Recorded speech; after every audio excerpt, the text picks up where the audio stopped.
Christmas at my parents' house was always a big deal. Every year, the entire family gathered for a full weekend of food, presents, and traditions that had been around since my childhood. This year felt even more special because it was my son's first real Christmas, at least the first one where he was old enough to be excited about everything.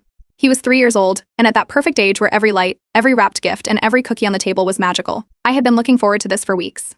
But I should have known that my sister, Camille, would find a way to ruin it. Camille was 35 and had always been obsessed with making the holidays perfect, which, in her mind, meant everything looking like a curated Instagram post. She loved coordinated outfits, pristine decorations, and quiet, adult-only celebrations where everything followed a strict schedule. The problem? That had never been how our family did Christmas. We were loud, we were messy, and we were big on traditions. Growing up, Camille and I had been close, but things changed over the years. She made it clear that she thought my life choices, getting married, having a child, were beneath her. She had always been open about not wanting kids, which was fine, but she also had zero patience for them. And for some reason, she always acted like my son's existence was some sort of personal offense. I got my first warning before I even arrived. My Aunt Lisa pulled me aside when we got to my parents' house, lowering her voice as she leaned in. "Camille's already complaining about the baby running around," she whispered. I frowned. "He's 3. What does she expect him to do? Sit in a corner in silence?" Lisa sighed. "You know how she is." I did. And I decided I wasn't going to let it ruin my mood. I brushed it off and went inside. My son immediately ran to my mom, showing her the little stuffed reindeer he had brought with him. She beamed, scooping him up in a hug. That was the kind of Christmas I wanted. Warm, happy, and full of family. Camille barely greeted me when I saw her. She was too busy fussing over the table settings, making sure everything was symmetrical and elegant. I ignored the way she glanced at my son every time he laughed or clapped. I ignored the way she sighed when he toddled past her. I told myself I wouldn't let her attitude get under my skin. That lasted until dinner. We were all gathered around the table, passing dishes back and forth, when my son, overjoyed with his little plate of mashed potatoes, let out an excited giggle. It wasn't even loud, just a happy, toddler sound. Camille, who had been sipping her wine, rolled her eyes dramatically. "This would be so much more enjoyable if we didn't have a toddler screaming every 5 minutes," she muttered. The table went silent. My mom shifted uncomfortably. My dad, always the peacemaker, quickly asked someone about their job to change the subject. My husband squeezed my hand under the table, a silent reminder to let it go. I let it go. But later that night, when my son proudly ran up to my parents to show them his new toy truck, Camille scoffed. "God, he's literally ruining Christmas." That was it. That was the moment I snapped. "If anyone is ruining Christmas, Camille," I said calmly, "it's the person acting like a toddler over a toddler being happy." She turned red, then scoffed and walked out of the room. My dad, however, didn't hold back. "You threw a fit over a happy kid. You had that coming." Later, as I vented to my husband in our room, he joked, "Too bad we can't get Santa to call her out for being on the naughty list." That's when the idea hit me. What if I actually did? I knew someone, a professional Santa performer, through a friend. I pulled out my phone and sent him a quick message, asking if he was available for some special announcements on Christmas Day. He responded almost immediately. He loved the idea. So I sat down and started making a list. A very special list. Camille's Christmas crimes, over the years, were plenty. The year she threw a fit because the tree was too short. The time she cried because my mom didn't make the exact dessert she wanted.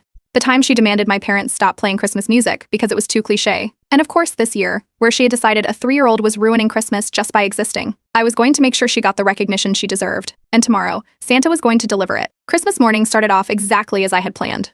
The living room was full of wrapping paper, the smell of cinnamon rolls filled the air, and my son was running around showing everyone his new toy truck. My parents were busy setting up brunch, my husband was helping my dad with coffee, and most of the family was lounging around in pajamas, still waking up from the late night before. Then the doorbell rang. My hired Santa arrived in full costume, complete with a red suit, white beard, and a giant sack of presents slung over his shoulder. The kids went wild, jumping up and down as he stepped inside with a deep, jolly laugh.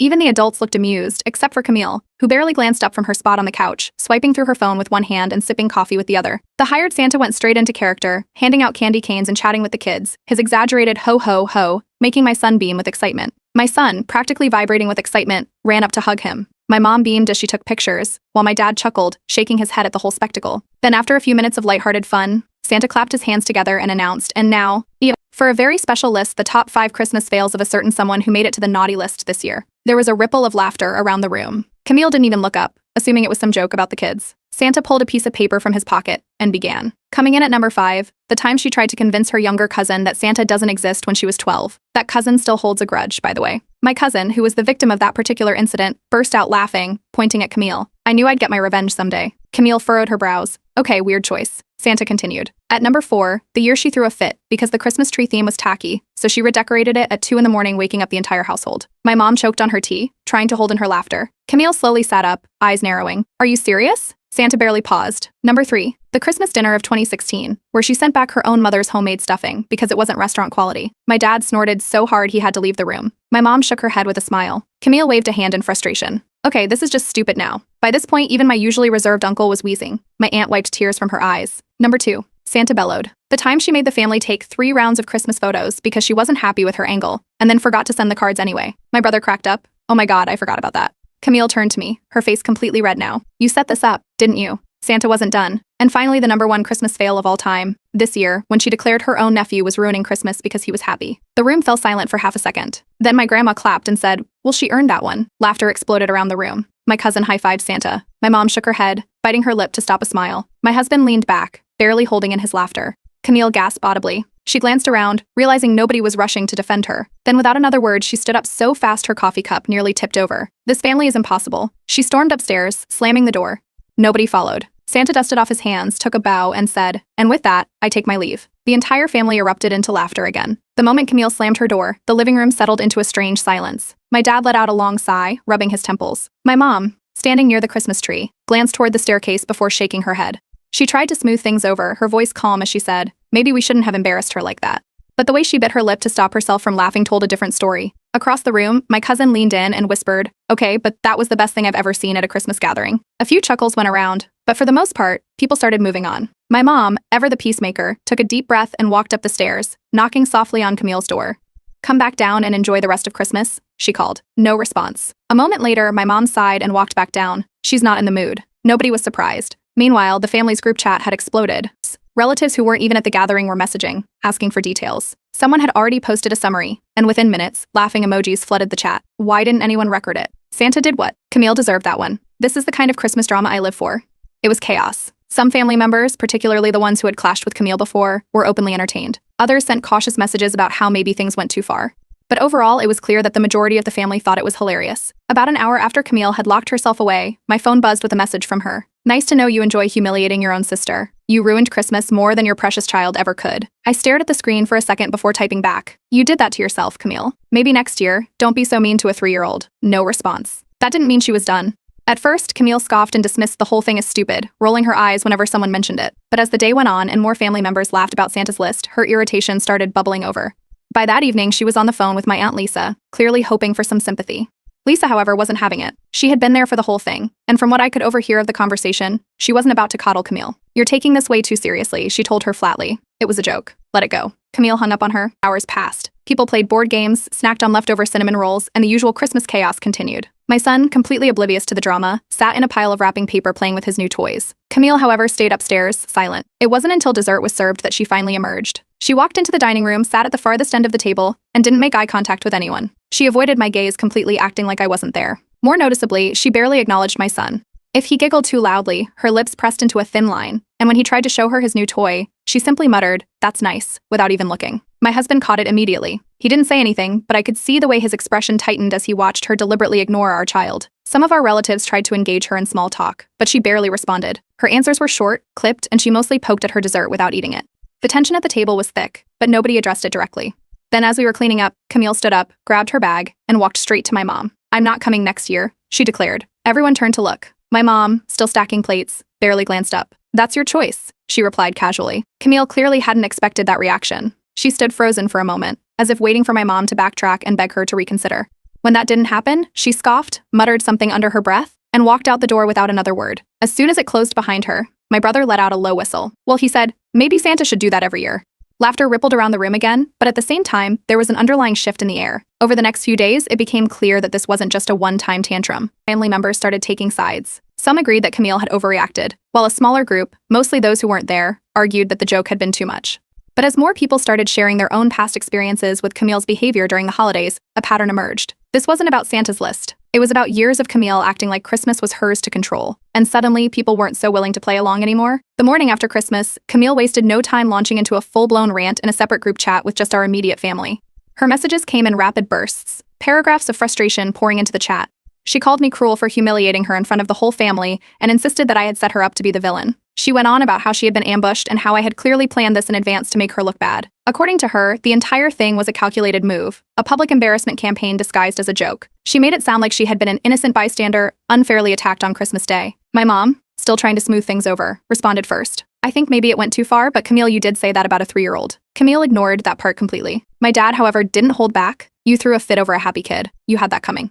She left him on read. Meanwhile, the rest of the family hadn't moved on quite like Camille wanted them to. The group chat with my extended relatives was still buzzing with jokes about Santa's list. My cousins were sending messages like, "That was legendary. And can this be an annual tradition?"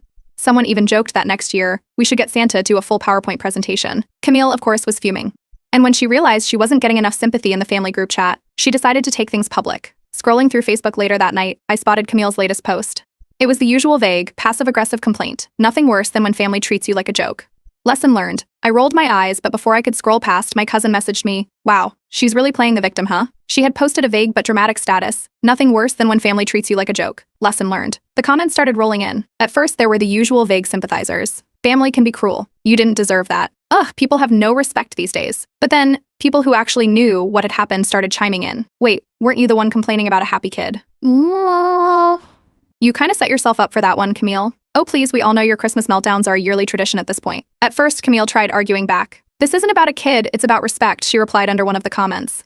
But the more people pushed back, the clearer it became that she wasn't going to get the reaction she wanted. After a few more weak attempts at defending herself, she quietly deleted the post. She wasn't done though. A little while later, I got a direct message from one of her friends, Jessica. "That was really mean. Camille is devastated." I stared at the message for a second before typing back. So she can dish it out but can't take it?" Jessica left me on read. A few hours later, Camille texted me. It wasn't quite an apology, but it was as close as she was willing to get. "I guess I shouldn't have said what I did, but you went too far." I read the message twice before replying. "You don't have to like kids, but maybe next time don't ruin Christmas for them." She read the message but never responded. And then, just like that, she started ignoring me completely. No texts, no activity in the family group chat, no passive-aggressive comments, just total silence. It was almost eerie. Over the next few days, the divide in the family became more obvious. Some people were still laughing about the Santa incident, while others, mainly the ones who hadn't been there, thought Camille was being bullied. My mom, stuck in the middle, just wanted everyone to get along. When she sent out an invite for a small New Year's Eve gathering, Camille's response was immediate, not interested. At that point, it was clear, this wasn't just about Christmas anymore. Camille was making this into a full-fledged family standoff, and from the looks of it, things were only just getting started. A week after the Christmas chaos, Camille did something completely out of character. She invited my husband, my son, and me to dinner at her house. Camille never hosted anything. If there was an event, it was always at my parents' house, or she just showed up somewhere last minute, making a scene about how she was so busy. So the fact that she was suddenly playing hostess felt suspicious. Matt had been quiet ever since the game incident, never outright defending or condemning our parents. But after seeing how far they were willing to go, he started questioning things more. One night, after another argument with them, he made a decision. Without saying anything to my parents, he packed his things and moved out. "Are we walking into an ambush?" he asked as we stood in the kitchen reading her message. I had the same feeling. Camille was not the type to let things go, and this sudden act of warmth felt fake. But against better judgment, I agreed to go. If she was trying to play some game, I wanted to see what she was up to. The moment we arrived at her house, my suspicions were confirmed. Camille greeted us at the door with a huge forced smile and an exaggeratedly sweet tone. "Oh, I'm just so happy to have family here. Fresh start, right?" Mark gave me a side glance. I forced a polite smile and stepped inside. Dinner started off normal enough, but it didn't take long for Camille to start slipping in little comments, ones she could easily play off as innocent if called out. At one point, she looked me up and down and said with a fake smile, "I'm so impressed you actually dressed up this time." I raised an eyebrow but didn't respond. Then came the backhanded parenting advice. I read this study about how children who are too coddled become entitled adults. Just something interesting I read. She smiled as she sipped her wine, waiting for a reaction. I didn't give her one. But Camille wasn't done. She served dinner, and I immediately noticed something. She had made a dish she knew my son didn't like, one he had refused to eat ever since he was a toddler. It wasn't just an oversight, either. Camille had been there during previous family gatherings when he wouldn't touch it. As soon as she placed his plate in front of him, she gasped dramatically. "Oh no. Oh, I thought he was finally growing out of that picky phase." "I guess not." I calmly said, "You know he doesn't like that, Camille. Why make a big deal about it?" She rolled her eyes and muttered something about how kids need to learn to eat what's served. The tension in the room became obvious. Mark had gone stiff beside me, his jaw tightening. I could feel the shift in the air, but Camille wasn't done pushing. She leaned back in her chair, swirling her wine, and smirked. "Well, maybe if you weren't such a helicopter parent, he wouldn't be so sensitive." Mark set his fork down. Without missing a beat, he looked at me and said, "We're leaving." Camille's smirk disappeared. She looked completely thrown off, as if she hadn't expected Mark to shut things down so quickly. As I gathered our things, she let out a bitter laugh and sneered. Well, at least I didn't humiliate anyone in front of the whole family. I turned to face her. "You humiliated yourself, Camille. All I did was hire a Santa to read the truth."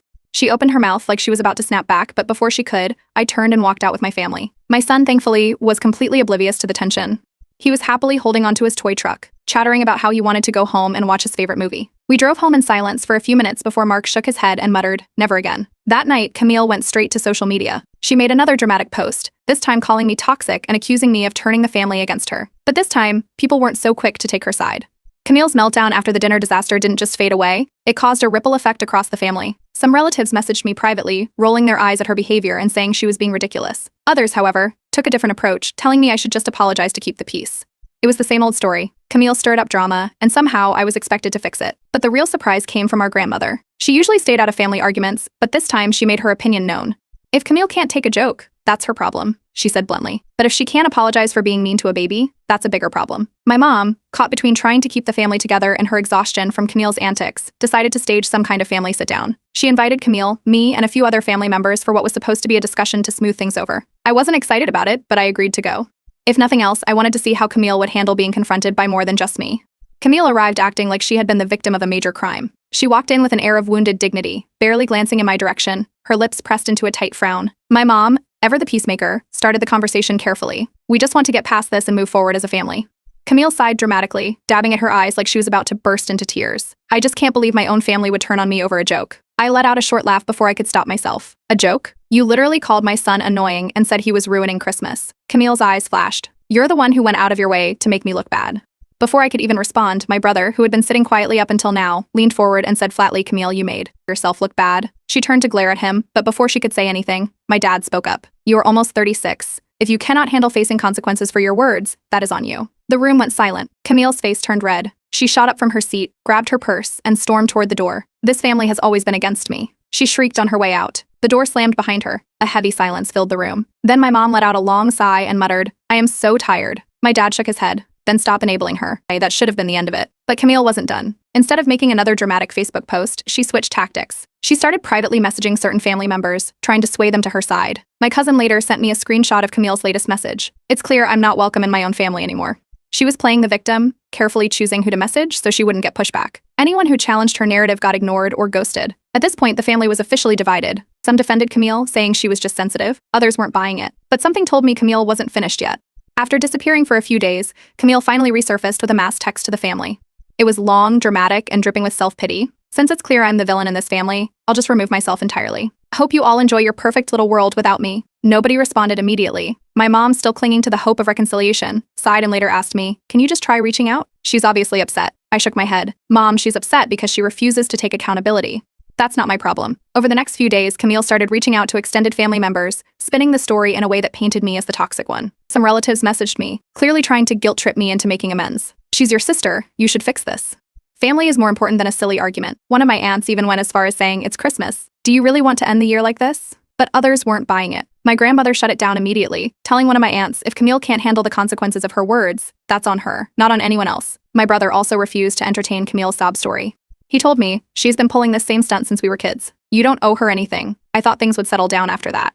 Camille was sulking in her self-imposed exile, and I assumed she'd let it go eventually. I was wrong. A few days later, I got a message from one of my friends. Hey, just a heads up, Camille messaged me. And a few others, actually. She's been telling people you orchestrated a public humiliation, and that you're a manipulative bully.